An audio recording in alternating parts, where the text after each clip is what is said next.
الحمد للہ وکفا وسلام علی عبادہ الذین اصطفى اما بعد اعوذ باللہ من الشیطان الرجیم بسم اللہ الرحمن الرحیم والعصر ان الانسان لفی خسر۔ والعصر کا معنی ہے قسم ہے زمانے کی، انسان خسارے میں ہے۔ اب یہاں سوال پیدا ہوتا ہے کہ ہم تو قرآن کی قسم کھاتے ہیں، اللہ کی قسم کھاتے ہیں عظمت کو ظاہر کرنے کے لیے، تو اللہ زمانے کی قسم کیوں کھا رہے ہیں؟ تو مفسر نے لکھا کہ گواہی کے طور پر اللہ تعالیٰ کو ضرورت نہیں ہے، مگر بات کو مؤکد بنانے کے لیے، تاکہ بندے ہیں ان کے دماغوں میں بات بیٹھ جائے، ان کو سمجھانے کے لیے فرمایا قسم ہے زمانے کی۔ اس کا معنی یہ ہوگا کہ قسم ہے زمانے کی، تم تاریخ کو دیکھ لو، ان الانسان لفی خسر، انسان خسارے میں ہے۔ اب بڑی تاکید کے ساتھ کہا ان الانسان لفی، لام بھی تاکید ہے اور نون انا بھی تاکید کے لیے آتا ہے، تو اتنی تاکید کے ساتھ کہا گیا کہ ان الانسان لفی خسر، بے شک انسان خسارے میں ہے۔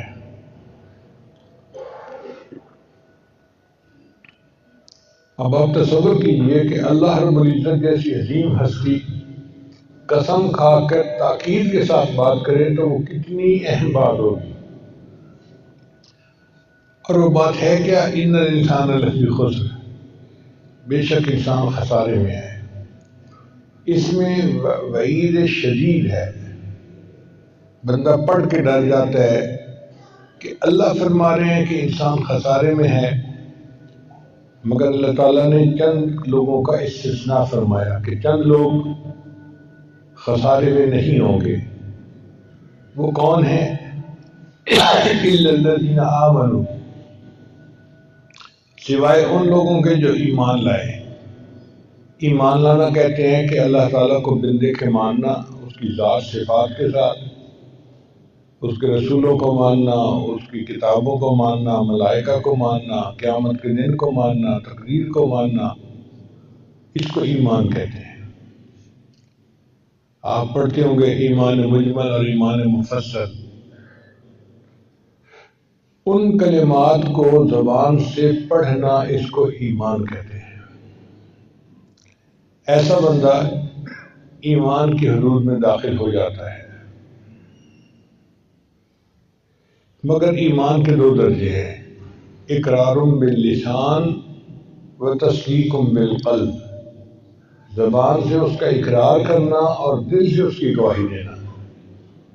اگر انسان کا دل گواہی نہیں دے رہا، صرف زبان سے اس نے کلمہ پڑھ لیا، تو ظاہر میں تو اس کو مسلمان کہیں گے، مگر اللہ کے ہاں وہ مسلمان نہیں ہوگا۔ ہم اس بات کے پابند ہیں کہ ظاہر پہ حکم دیں، باطن کا معاملہ اللہ کے ضرورت ہے۔ کوئی اندر سے کیا ہے یا اس کی نیت کیا ہے، یہ ہماری دستور سے باہر ہے، یہ اللہ کا معاملہ ہے۔ چنانچہ ایک جنگ میں حضرت اسامہ رضی اللہ تعالیٰ عنہ نوجوان تھے، ان کا مقابلہ کافر کے ساتھ ہو گیا۔ حضرت اسامہ رضی اللہ عنہ نے اس کو گھیر لیا۔ اب اس کافر کو یہ فیل ہوا کہ میں بچ نہیں سکتا۔ اس نے کیا کیا؟ اس نے زبان سے کہہ دیا اشہد ان لا الہ الا اللہ اشہد ان محمد رسول اللہ۔ حضرت اسامہ رضی اللہ عنہ نے سمجھا کہ یہ جان بچانے کے لیے مجھے دھوکہ دے رہا ہے، تو انہوں نے تلوار کا وار کیا اور اس کو قتل کر دیا۔ مگر دل میں خلش ہی تو رہی نا۔ صحابہ کرام کی بڑی خوبصورت بات یہ تھی کہ کوئی ایسی بات ہوتی تو وہ نبی علیہ السلام سے ضرور پوچھتے تھے۔ چنانچہ جنگ کے بعد نبی صاحب کی خدمت میں حاضر ہوئے، اے اللہ کے نبی صلی اللہ علیہ وسلم، میرے ساتھ یہ معاملہ پیش آیا۔ تو نبی صاحب نے فرمایا کہ جب اس نے کلمہ پڑھ لیا تھا تو نے تلوار کو روکا کیوں نہیں؟ اے اللہ کے حبیب صلی اللہ علیہ وسلم، اس نے تو مجھے دکھانے کے لیے، جان بچانے کے لیے کلمہ پڑھا تھا۔ نبی شان فرمایا تو نے اس کے دل کو چیر کے دیکھا تھا۔ اسامہ بتاؤ، قیامت کے دن جب تمہارے خلاف کلمہ آئے گا استغاثہ پیش کرنے کے لیے، تو تم اس کا جواب کیسے دے سکو گے؟ اس کا مطلب یہ کہ اگر ظاہر میں بھی کوئی پیر دیتا ہے تو ہم اس کو مسلمان کہیں گے، معاملہ اس کا اللہ کے سپرد ہے کہ وہ ہے یا نہیں ہے۔ اب یہ ایمان ہمارا سب سے قیمتی چیز ہے جو ہمارے پاس ہے، اس سے زیادہ قیمتی چیز کوئی نہیں۔ انسان بیمار ہوتا ہے نا تو سارا مال خرچ کر دیتا ہے اپنی صحت کے لیے، اس لیے کہ جان عزیز ہے۔ تو مال سے زیادہ جان عزیز، اور جان سے زیادہ انسان کا ایمان عزیز ہوتا ہے، وہ اور بھی زیادہ قیمتی ہے۔ بندہ اپنے ایمان کی خاطر اپنی جان دے دیتا ہے۔ اس کا مطلب یہ ہوا کہ سب سے اہم چیز جو ہمارے پاس ہے وہ ہمارا ایمان ہے۔ اور محترم جماعت، آج کے دور میں ایمان بڑے خطرے میں ہے۔ نبی علیہ السلام نے ارشاد فرمایا کہ جب دجالی فتنے کا دور آئے گا تو ایسا وقت آئے گا کہ ایک بندہ یصبح مؤمنا و یمسی کافرا، صبح اٹھے گا ایمان والا ہوگا اور رات سونے کے لیے بستر پہ جائے گا ایمان سے خالی ہوگا۔ اب یہ تو اور بھی زیادہ ڈرنے والی بات ہے کہ ایمان اتنا جلدی بندے سے رخصت ہو جائے گا۔ علماء نے لکھا ہے کہ کن لوگوں کا ایمان سلب ہوگا۔ پہلی بات، جو اپنے آپ کو مسلمان کہلانے سے شرمندہ ہوتے ہو، جی کیا کرے ہم مسلمان ہیں۔ جو اپنے دل میں مسلمان ہونے پہ شرمندہ ہوگا، اس کو اللہ تعالیٰ موت کے وقت ایمان سے محروم کر دے گا۔ یہ جو بندہ سنت کا مذاق اڑاتا ہوگا، داڑھی کا مذاق اڑاتا ہے، یہ داڑھی والوں سے نفرت کرتا ہے، یہ مولویوں کا مذاق اڑاتا ہے اور مولویوں سے نفرت کرتا ہے، تو دینداروں سے دل کے اندر میل رکھنے کی وجہ سے اس کا ایمان سلب کر دیا جائے گا۔ یہ ایمان اس کے باپ کی جاگیر نہیں ہے، اللہ نے دیا ہے۔ اگر اللہ نہ دیتے تو ہم ہدایت نہ پاتے۔ اللہ تعالیٰ اپنے حبیب صلی اللہ علیہ وسلم کو فرماتے ہیں اِنَّكَ لَا تَهْدِي مَنْ أَحْبَبْتَ، اے میرے محبوب ہم، آپ جس کو چاہیں ہدایت نہیں دے سکتے، وَلَكِنَّ اللَّهَ يَهْدِي مَن يَشَاءُ، اللہ جس کو چاہتا ہے ہدایت عطا فرماتا ہے۔ بلال جانو فرمایا کرتے تھے، یا اللہ تیرا شکر ہے کہ تو نے ایمان کو اپنے اختیار میں رکھا، اگر بندوں کے اختیار میں ہوتا تو وہ اپنے رشتہ داروں میں تقسیم کرتے، اپنوں میں تقسیم کرتے۔ میں بلال کالا حبشی، مجھے کون پوچھتا تھا؟ تو نے اسے اپنے پاس رکھیا اور مجھے بھی ایمان عطا فرما دیا۔ تو یہ ایمان اللہ کی دین ہے۔ بڑے عقل مند پڑھے لکھے لوگ PhD ڈاکٹر دہری ہوتے ہیں، اللہ ان کو ہدایت نہیں دیتا۔ اب یہ نہیں کہ ان کے پاس عقل نہیں ہوتی، عقل بڑی ہوتی ہے، مگر ان کی مت اللہ مار دیتے ہیں، ان کو سمجھ ہی نہیں آتی، وہ خدا کا انکار کر دیتے ہیں۔ ہم نے جو اللہ کا اقرار کیا اور اللہ کو ایک مان لیا، یہ اللہ کا ہم پر احسان ہے، یہ ایمان ہے، یہ بہت قیمتی چیز ہے۔ اور ایسے فکرے کہ جو کفریہ ہیں ان سے بچنے کی ضرورت ہے۔ علماء نے لکھا ہے کہ اگر کوئی بندہ یوں کہہ دے، بھائی تم کہاں رہتے ہو؟ میں جی فلاں جگہ رہتا ہوں۔ او اللہ کے پچھاوڑے رہتے ہو؟ اب یہ کلمہ اللہ کے پچھاوڑے کہنا انسان کو کافر بنا دیتا ہے۔ اگر کسی کے پیٹ میں ہوا نے آواز دی، جیسے ریح کی آواز ہوتی ہے، اور وہ کہنے لگا جی کہ آپ کی آنکھیں تو قل واللہ پڑھ رہی ہیں، تو کل کفر، اس نے کفر کر لیا۔ اللہ کا کلام ایسا نہیں ہے کہ تم گندی ہوا کے خارج ہونے سے یا ایک جگہ سے دوسری کا ٹرانسفر ہونے کے ساتھ تشبیہ ہو۔ تو دین کی عظمت دل میں ہونی چاہیے، سنت کی عظمت دل میں ہونی چاہیے۔ اچھا، کئی لوگوں کو مسلمانوں کے ساتھ بڑی شکایتیں ہوتی ہیں، مسلمان ایسے، مسلمان ایسے، مسلمان ایسے۔ جس کو مسلمانوں کے ساتھ دل میں شکایت ہوگی، اللہ تعالیٰ موت کے وقت اس کو ایمان سے محروم کر دیں گے۔ تو امت کا غم ہو دل میں، اور انسان ایمان کی محنت کرنے والوں کے ساتھ محبت رکھے۔ خود نہیں کر پا رہا تو اپنے آپ کو مجرم اور ناقص سمجھے، اور جو کر رہے ہیں ان سے محبت کا اظہار کرے۔ ان سے محبت کے اظہار کی وجہ سے اللہ تعالیٰ ایمان کو سلامت فرمائیں گے۔ اب یہاں پر ایک سوال پیدا ہوتا ہے کہ امت کے دو بڑے امام گزرے ہیں، ایک امام اعظم ابو حنیفہ رحمۃ اللہ علیہ اور ایک امام بخاری رحمۃ اللہ علیہ۔ امام اعظم امام الفقہاء تھے اور امام بخاری امام المحدثین تھے۔ تو امام اعظم نے فرمایا الایمان لا یزید ولا ینقص، کہ ایمان نہ بڑھتا ہے نہ کم ہوتا ہے۔ اور امام بخاری نے فرمایا الایمان یزید و ینقص، ایمان بڑھتا بھی ہے گھٹتا بھی ہے۔ اب دیکھنے میں دونوں میں ٹکراؤ ہے، لیکن اگر غور کریں تو ٹکراؤ نہیں ہے۔ امام اعظم رحمۃ اللہ چونکہ فقیہ تھے، مفتی تھے، ان کی نظر قانون پر تھی۔ انہوں نے قانونی ایمان کو سامنے رکھتے ہوئے فرمایا کہ ایمان نہ بڑھتا ہے نہ گھٹتا ہے، عملوں سے فرق نہیں پڑتا۔ اور امام بخاری رحمۃ اللہ نے ایمان حقیقی کو سامنے رکھا کہ ایمان حقیقی انسان کا بڑھتا بھی ہے کم بھی ہوتا ہے۔ جیسے قرآن مجید کی تلاوت سے وزادتہم ایمانا، ایمان بڑھتا ہے۔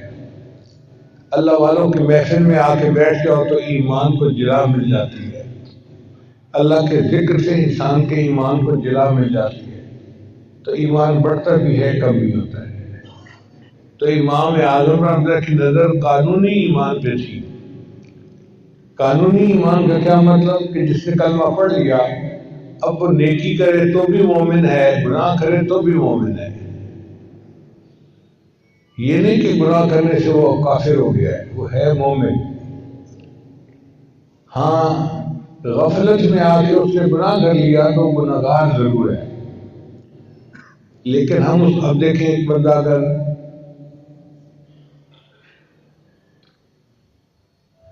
زنا کا ارتکاب کرتا ہے تو اس کا جنازہ پڑھا جائے گا، طوائف کا جنازہ بھی پڑھا جاتا ہے، اس لیے کہ اس نے گناہ کیے، وہ گناہگار ضرور ہے مگر اس کا ایمان ضائع نہیں ہوا، ایمان موجود ہے۔ ایک بندہ حرام کی موت مرتا ہے، خودکشی کرتا ہے، اس کی جنازہ کی نماز پڑھتے ہیں، حالانکہ اس نے تو حرام موت مرا، خودکشی کی۔ شریعت کہتی ہے اس نے گناہ تو کیا مگر وہ غیر مومن نہیں ہوا، کافر نہیں ہوا، ہے مسلمان، گناہگار مسلمان تھا۔ اسی لیے ڈاکو ہے، چور ہے، شرابی ہے، جو بھی ہے اس کی جنازہ کی نماز پڑھی جائے گی۔ یہ ہے قانونی ایمان کہ اس پر لفظ اطلاق ہوگا مومن کا، اگرچہ وہ غافل ہے، اگرچہ وہ گناہگار ہے۔ تو امام اعظم نے اس وجہ سے فرمایا کہ الایمان لا یزید ولا ینقص، ایمان نہ بڑھتا ہے نہ کم ہوتا ہے۔ کسی نے سوال کیا امام اعظم رحمۃ اللہ سے کہ حضرت ایمان کے اندر تو ہمیں کبھی حرارت محسوس ہوتی ہے اور کبھی ایمان بالکل ٹھنڈا ہوتا ہے، تو بڑھتا اور گھٹتا کی کیفیت محسوس کرتے ہیں۔ امام اعظم نے فرمایا نہیں، ایسی بات نہیں ہے۔ سمندر کے پانی کی جو مقدار ہے وہ ایک ہی ہوتی ہے۔ چاند اس کے قریب ہوتا ہے تو اس میں ہائی ٹائڈ لہریں ہوتی ہیں 15-20 فٹ کی، اچھلتا ہوا محسوس ہوتا ہے، ایسے لگتا ہے سمندر بھر گیا ہے پانی سے۔ اور جب چاند دور ہوتا ہے تو اس وقت جو ہے اس کی لہریں تھم جاتی ہیں، بالکل پانی کی سطح ایک ہوتی ہے۔ تو جس طرح پانی کے اندر مقدار میں فرق نہیں پڑتا، اس کے اندر طوفان محسوس ہوتا ہے، اسی طرح انسان کا ایمان ایک ہی ہے۔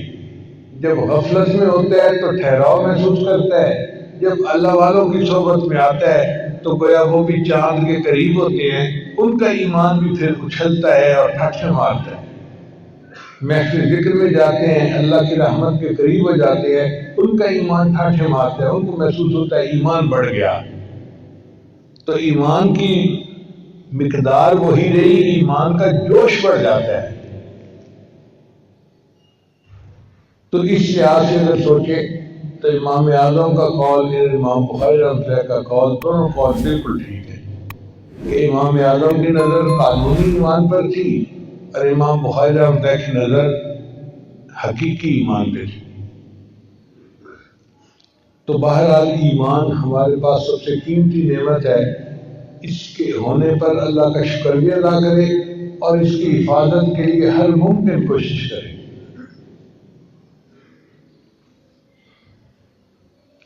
تو یہ پہلی شرط تھی ان لوگوں کی جو خسارے سے بچ جائیں گے، اِنَّ الَّذِينَ آمَنُوا، وہ لوگ جو ایمان لائے، وَعَمِلُوا الصَّالِحَاتِ، اور انہوں نے نیک اعمال کیے۔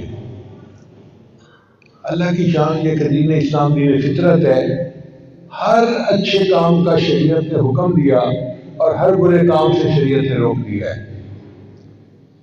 اگر کسی بندے کو شریعت کا پتہ نہیں ہے تو وہ اپنے دل سے پوچھے، استفت قلبک، تو اپنے دل سے پوچھ، تیرا دل تجھے بالکل صحیح بات بتائے گا۔ ان پڑھ اور جاہل بندہ بھی ہونا، اس کا دل اس کو بتا دیتا ہے کہ یہ بات ٹھیک ہے اور یہ بات ٹھیک نہیں ہے۔ پھر علماء نے ایک پہچان لکھی کہ جس کام کو کرتے ہوئے تیرا دل گھبرائے اور تو اس کام کو لوگوں سے چھپانا چاہے، وہ گناہ ہے۔ ما حاک فی قلبک، جو تیرے دل کے اندر کانٹا پیدا کرے، جو بات تجھے کھٹکے اور تو چاہے کہ لوگوں کو پتہ نہ چلے، تو یہ اس بات کی علامت کہ یہ گناہ ہے۔ اب کتنی آسان چیز ہے، کوئی دیہاتی بندہ ہے، کوئی پہاڑوں کی چوٹیوں پہ رہنے والا ہے، کوئی دین کو نہ جاننے والا بندہ ہے، وہ بھی پہچان سکتا ہے کہ یہ نیکی ہے اور یہ برائی ہے۔ اب چند اعمال تو بڑے واضح سے ہیں، سچ بولنا نیکی ہے اور جھوٹ بولنا گناہ ہے۔ اس کو صرف اسلام ہی نہیں کہتا، اس کو ہر معاشرہ جو ہے مانتا ہے کہ جھوٹ نہیں بولنا چاہیے، سچ بولنا چاہیے۔ تو گویا سچ بولنا ایسا عمل ہے کہ جس کو اسلام کے علاوہ بھی باقی دنیا تسلیم کرتی ہے کہ یہ اچھا عمل ہے۔ اسی طرح کسی کو دھوکہ دینا یہ برا کام ہے، شریعت نے بھی منع کیا اور اخلاقیات بھی منع کرتی ہیں کہ دوسرے انسان کو دھوکہ مت دو۔ دل آزاری کرنا شریعت نے بھی منع کیا اور اخلاقیات بھی اسی بات کا حکم دیتی ہیں کہ دوسرے بندے کی دل آزاری نہیں کرنی چاہیے۔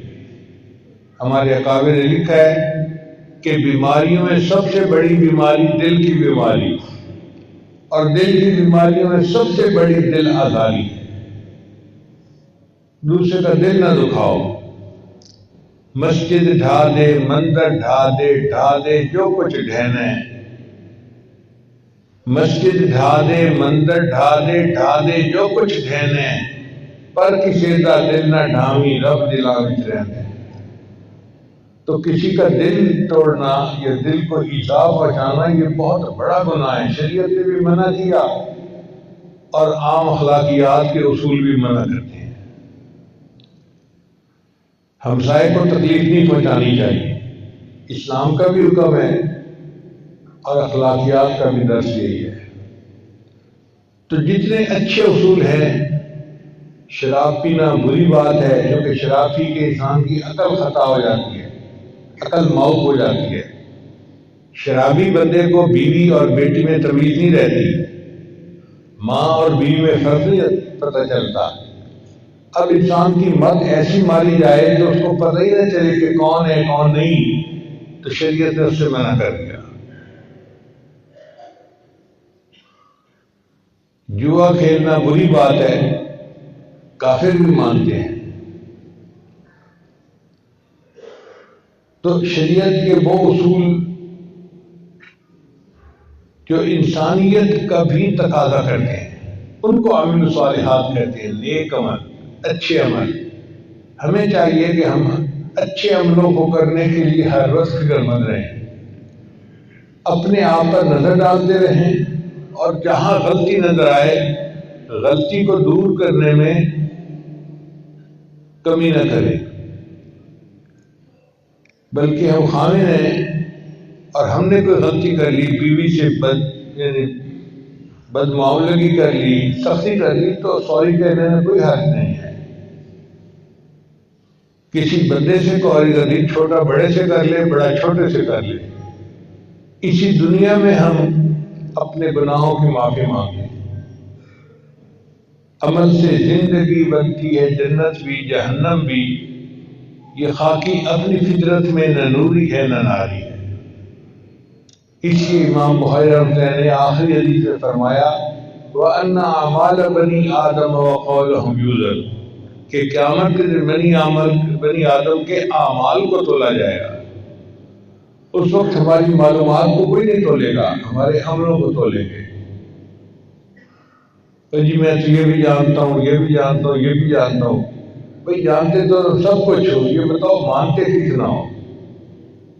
ہم جس کو مانتے ہیں اس پر عمل کرتے ہیں، تو اللہ تعالیٰ قیامت کے دن دیکھیں گے کہ ہم مانتے کسے تھے، عمل کیا کرتے تھے۔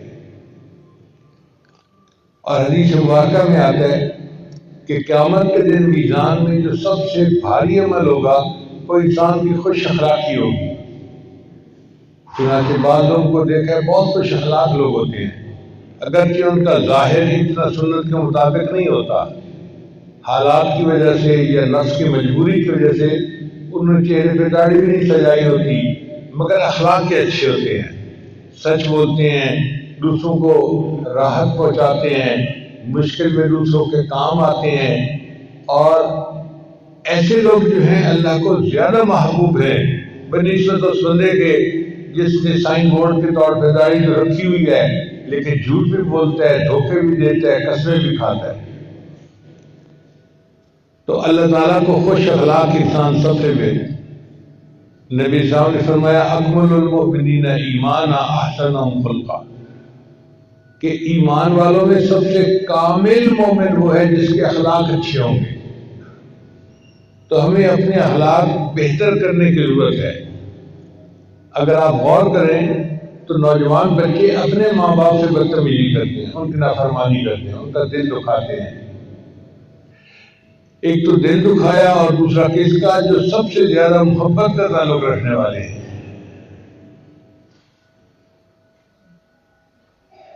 تو اس لیے نیک اعمال میں آگے بڑھنا چاہیے۔ انسان عمل کر کر کے تھکے اور تھک تھک کے پھر نیکی کرے، نہ کریں نیکی کرنے، کیونکہ دنیا سے جتنی نیکی لے کر جائیں گے یہی ہمیں آخرت میں کام آئے گی۔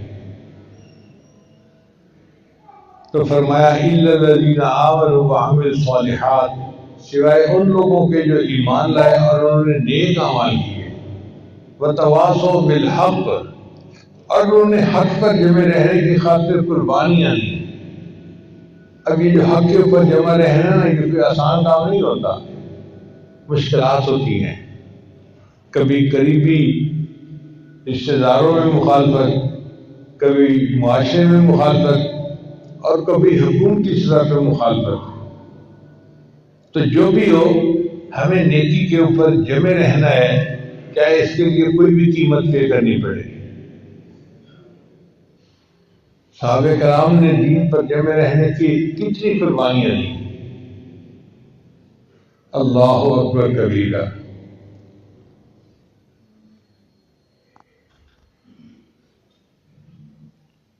حضرت خباب رضی اللہ عنہ ایک صحابی تھے، وہ بسا اوقات اپنے ساتھیوں کو اپنی پشت سے کپڑا ہٹا کر دکھایا کرتے تھے، تو ان کی پشت کے اوپر زخموں کے نشان تھے۔ تو ساتھی پوچھتے کہ یہ زخموں کے نشان کیسے ہیں؟ فرماتے تھے کہ مجھے میرا جو مالک تھا وہ آگ کے انگارے جلا کر اوپر لٹا دیتا تھا، میرے جسم کی چربی اور خون سے وہ آگ کے انگارے بجھا کرتے تھے۔ اب آپ بتائیے کہ ایمان کی خاطر ان کو اتنی قربانیاں دینی پڑی۔ ہم تو خوش نصیب ہیں، ہمیں تو اللہ نے آزمایا بھی نہیں ہے. بہت ہی میٹھا میٹھا معاملہ ہے ہمارا کہ اللہ نے سکھ سکون کی زندگی دی اور ہم نے کلمہ پڑھا اور ہم کہتے ہیں کہ ہم تو ایمان والے ہیں. پہلوں کو بہت آزمایا گیا. حضرت خباب رضی اللہ عنہ ایک صحابی تھے، ان کو مکے والوں نے گرفتار کر لیا. پھر مکے والوں نے ان کو کہا کہ ہم تمہیں پھانسی دیں گے، تم ایمان چھوڑ دو. ان کا نہیں، میں نہیں چھوڑتا. چنانچہ انہوں نے ان کو پھانسی کے پھندے کے قریب کھڑا کر دیا اور نیزے والوں کو کہا کہ ان کو چاروں طرف سے گھیر لیں، اور جب ہم اشارہ کریں تو ہر بندہ ان کے جسم کے اندر نیزہ داخل کر دے.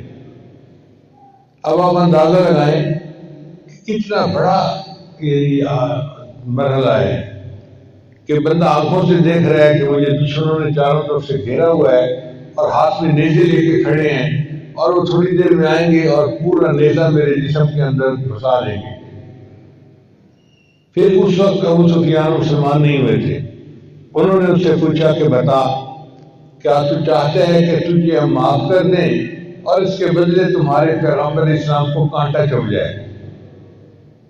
انہوں نے کہا کہ اے اللہ کے دشمن، تو مجھے یہ کہہ رہا ہے؟ میں تو یہ بھی پسند نہیں کرتا کہ نبی علیہ السلام کو ذرا سی تکلیف ہو. مجھے تم نے اگر مارنا ہے تو تم مارو، مجھے مرنے کی پرواہ نہیں ہے. لست ابالی حین اقتل مسلما، مجھے کوئی پرواہ نہیں ہے، میں ایمان والا ہوں، تم مجھے قتل کر دو گے، میں ایمان کے ساتھ رہوں گا. جس گھر سے کوئی مقتل میں گیا وہ شان سلامت رہتی ہے. یہ جان تو آنی جانی ہے، اس جان کی تو کوئی بات نہیں. تو دیکھو انہوں نے اپنی جان اللہ کو پیش کر دی مگر ایمان کے اوپر جمے رہے. حدیث مبارکہ میں آتا ہے کہ نبی علیہ السلام مسجد نبوی میں تشریف فرما تھے تو نبی علیہ السلام نے فرمایا صحابہ کو کہ خباب کو شہید کر دیا گیا. اللہ تعالیٰ نے پردے ہٹا دیے اور نبی علیہ السلام نے اپنی مبارک آنکھوں سے وہ منظر دیکھا.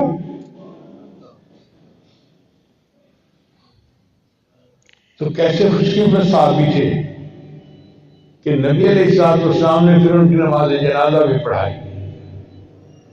تو اس دین کی خاطر امام اعظم ابو حنیفہ رحمۃ اللہ کو جیل میں ڈالا گیا اور جیل میں ان کو زہر دیا گیا اور ان کی لاش جیل سے نکلی.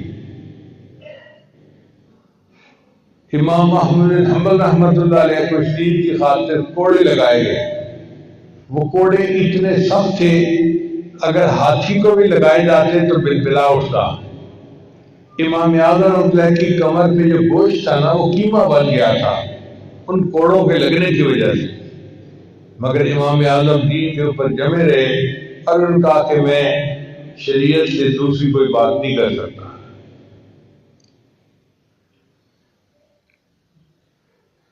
تو یہ بڑا مشکل مرحلہ ہے دین کے اوپر جمے رہنا. آج کے دور میں بھی اسی طرح ہے کہ دین کے اوپر جمے رہنا بندے کے لیے بہت مشکل ہو گیا ہے. مگر نبی علیہ السلام نے ارشاد فرمایا افضل الجہاد کلمۃ الحق عند سلطان جائر، کہ ظالم حاکم کے سامنے کھری اور سچ بات کہہ دینا یہ سب سے بڑا جہاد ہے. تو جو حق بات ہے اس کو ہم حق کہیں گے اور جھوٹ کو ہم جھوٹ کہیں گے. یہ تواصع بالحق بڑی اہم بات ہے. حضرت مولانا محمد بن جوہر رحمۃ اللہ علیہ ان کو انگریز نے قید کر لیا. پھر انگریز نے کہا کہ تم ہمارے خلاف باتیں کرتے ہو، اخباروں میں لکھتے ہو، تو ہم تمہیں پھانسی چڑھا دیں گے، ہم تمہیں سزا دیں گے، یہ کریں گے وہ کریں گے. تو مولانا محمد علی جوہر رحمۃ اللہ نے اس پر کچھ اشعار لکھے. تم یوں ہی سمجھنا کہ فنا میرے لیے ہے، پر غیب میں سامان بقا میرے لیے ہے. پیغام ملا تھا کہ حسین ابن علی کو، خوش ہوں کہ وہ پیغام قضا میرے لیے ہے. یوں ابر سیاہ پر تو فدا ہے سبھی میں کش، مگر آج کی گھنگور گھٹا میرے لیے ہے، اللہ کے رستے کی جو موت آئے مسیحا،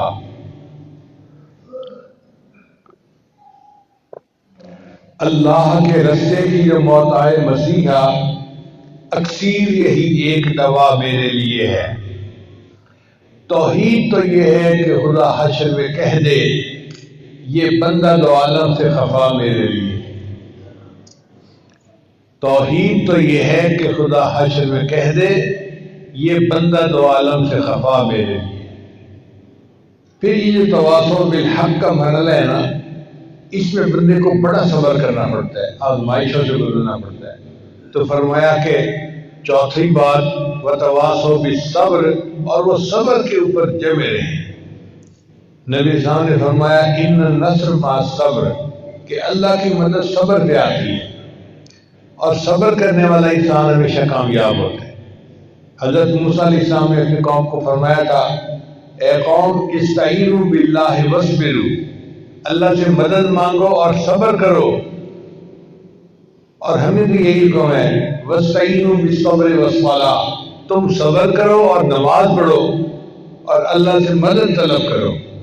تو ہمیں صبر کرنا ہے اور اللہ سے مدد مانگنی ہے، اللہ تعالیٰ مدد فرمائیں گے۔ جب یہ چار شرطیں پوری ہو جائیں گی، ایمان بھی کامل ہے، عمل بھی اچھے ہیں، اور حق کی بات پہ جمع ہوا بھی ہے، اور صبر بھی کر رہا ہے، برداشت بھی کر رہا ہے سب مجاہدوں کو، تو ایسے بندے کا ایمان کامل یہ بندہ ہے جو خسارے سے نکل گیا اور دنیا میں بھی کامیاب، آخرت میں بھی کامیاب۔ ہماری دعا ہے کہ اللہ تعالیٰ ہمیں کامل ایمان کے ساتھ دنیا سے جانے کی توفیق عطا فرمائے۔ وآخر دعوانا ان الحمد للہ رب العالمین۔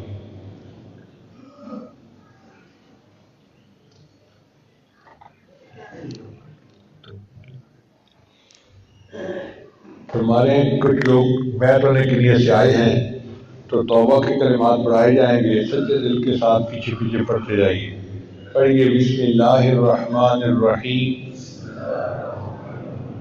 لا الہ الا اللہ محمد الرسول اللہ، آمنت باللہ وملائکتہ وکتبہ ورسلہ والیوم الآخر والقدر خیرہ وشرہ من اللہ تعالی والبعث بعد الموت، آمنت باللہ کما ہوا باسمائہ وصفاتہ وقبلت جمیع احکامہ اقرار باللسان وتصدیق بالقلب، اشہد ان لا الہ الا اللہ واشہد ان محمدا عبدہ ورسولہ، استغفر اللہ ربی من کل ذنب واتوب الیہ برحمتک یا ارحم الراحمین۔ ان کلمات کو پڑھنے سے ہم تو بتائے ہو چکے ہیں، چند معمولات ہیں جن کو باقاعدگی سے کریں گے تو اللہ تعالیٰ دل کو منور کریں گے۔ پہلا عمل ہے 100 مرتبہ استغفار پڑھنا صبح شام، استغفر اللہ ربی من کل ذنب واتوب الیہ۔ دوسرا عمل ہے 100 مرتبہ درود شریف صبح شام پڑھنا، اللہم صلی علی سیدنا محمد وعلی آل سیدنا محمد وبارک وسلم۔ تیسرا عمل ہے قرآن مجید کی تلاوت روزانہ کرنا، ایک پاؤ پڑھیں، ایک آدھا پارہ پڑھیں، ایک پارہ پڑھیں، جو بھی ہو آسانی کر لیں۔ اور اگر بہت مشکل ہے تو صبح کے وقت سورہ یاسین پڑھا کریں اور عشاء کے بعد سورہ ملک پڑھا کریں۔ تو میرے سامنے ارشاد فرمایا قرآن مجید کی ایک سورت ہے جس کی 30 آیات ہیں، 30 ورسز ہیں، اور میرا دل چاہتا ہے کہ میرے ہر امتی کے دل میں ہو۔ اب آپ خود سوچیں کہ کہ اگر رسول صلی اللہ علیہ وسلم وش کرتے ہیں کہ میرے ہر امتی کے دل میں یہ ہو تو ہمیں امتی ہونے کے ناطے اس صورت کو یاد کرنا چاہیے، تبھی تو ہم قیامت کے دن نبی صاحب کی شفاعت کے حقدار بنیں گے۔ اور مشکل کام بھی نہیں ہے، 30 آیات، اگر ایک آیت روز یاد کریں تو ایک مہینے میں یہ صورت یاد ہو جاتی ہے، ہر بندہ یاد کر سکتا ہے۔ یہ صرف حافظ کا یا مولویوں کا کام نہیں، ہر امتی کا کام ہے۔ تو آپ بزنس مین ہیں یا نوکری پیش ہیں یا مزدور پیش ہیں، آپ بھی یاد کرنا شروع کر دیں، سورہ ملک کو یاد کریں۔ حدیث مبارکہ میں آتا ہے کہ جب بندہ قبر میں جائے گا اور عذاب والے فرشتے عذاب دینے کے لیے آئیں گے تو سورہ ملک ایک پرندے کی شکل میں آئے گی اور اس میت کے اوپر اپنے پر بچھا لے گی۔ جس طرح کبھی باپ غصے میں اپنے بچے کو تھپڑ مارنا چاہتا ہے تو ماں درمیان میں آ جاتی ہے، کہتی ہے نہیں آپ میرے بچے کو مار نہیں سکتے، بچا لیتی ہے۔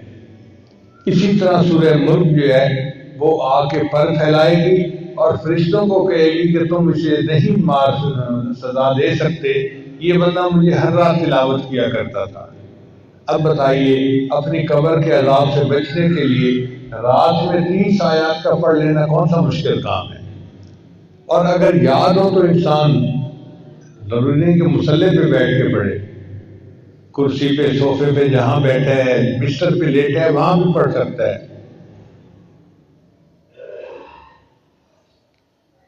پھر چوتھی چیز ہے کہ چلتے پھرتے ہر وقت دل میں اپنے اللہ کو یاد کرنا، ہاتھ کار وال دل یار وال، ہاتھ کام کاج میں مشغول اور دل اللہ تعالیٰ کی یاد میں۔ اور پانچویں چیز ہے مراقبہ۔ مراقبہ کہتے ہیں ذکر قلبی کو، کہ دن میں 15 منٹ صبح، 15 منٹ شام ہم آنکھوں کو بند کر کے اللہ سے لو لگا کے بیٹھیں کہ اللہ کی رحمت آ رہی ہے، دل میں سما رہی ہے، دل کی ظلمت اور سیاہی دور ہو رہی ہے اور میرا دل اللہ اللہ اللہ بول رہا ہے، میں سن رہا ہوں۔ انشاءاللہ اس ذکر کو کرنے سے آپ کے دل میں اللہ کی محبت بڑھے گی اور آپ خود اس کی حرارت کو محسوس کریں گے۔ دعا ہے کہ اللہ تعالیٰ ہمیں ایمان کی حرارت اور زیادہ عطا فرمائے اور اس کی حفاظت کے ساتھ دنیا سے جانے کی توفیق عطا فرمائے۔ وآخر دعوانا الحمدللہ رب العالمین۔